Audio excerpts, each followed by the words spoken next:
Dans cette séquence, nous allons appliquer la formule de Maclaurin. Donc je la redonne, c'est ce qu'on a vu dans la séquence précédente. Et donc on avait vu qu'on pouvait noter ça P indice n de x plus x puissance n epsilon de x. Cette formule-là, c'est toute cette somme, elle peut être symbolisée par un grand sigma pour k égale 0 à n de f indice k. Donc ce k, il va prendre toutes les valeurs entre 0 et n, en 0 sur k factoriel x puissance k, donc ne soyez pas surpris, soit vous trouvez ainsi, soit vous la trouvez développée, plus donc effectivement le reste, avec la limite de epsilon de x qui vaut toujours 0 lorsque x tend vers 0. Si on veut obtenir le développement à limité à l'ordre 1 en 0 de f, ça veut dire que dans ma somme, n, il vaut 1. Je vais chercher à approcher f par un polynôme de degré 1.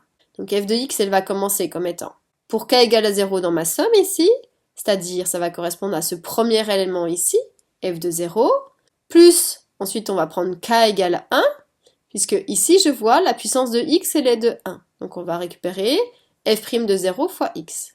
Ici j'ai bien un polynôme de degré 1, donc j'ai terminé. Donc il va y avoir le reste, c'est-à-dire x puissance 1, c'est pour ça qu'il n'y a que x, epsilon 1 de x avec la limite d'epsilon 1 de x qui vaut 0 lorsque x tend vers 0. Ça, il faudra vraiment que vous preniez l'habitude de l'écrire. Ensuite, si on veut le développement limité à l'ordre 2, ça veut dire que je cherche à approcher f par un polynôme de degré 2.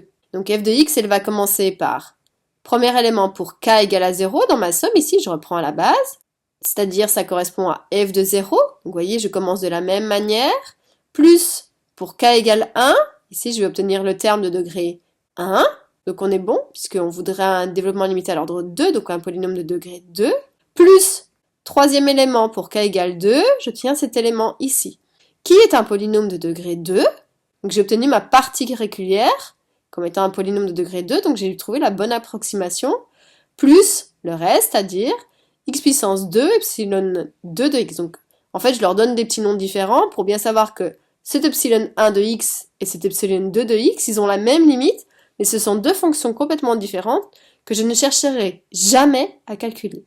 Tout ce que je sais, c'est que la limite de epsilon 2 de x, elle vaut 0 lorsque x tend vers 0.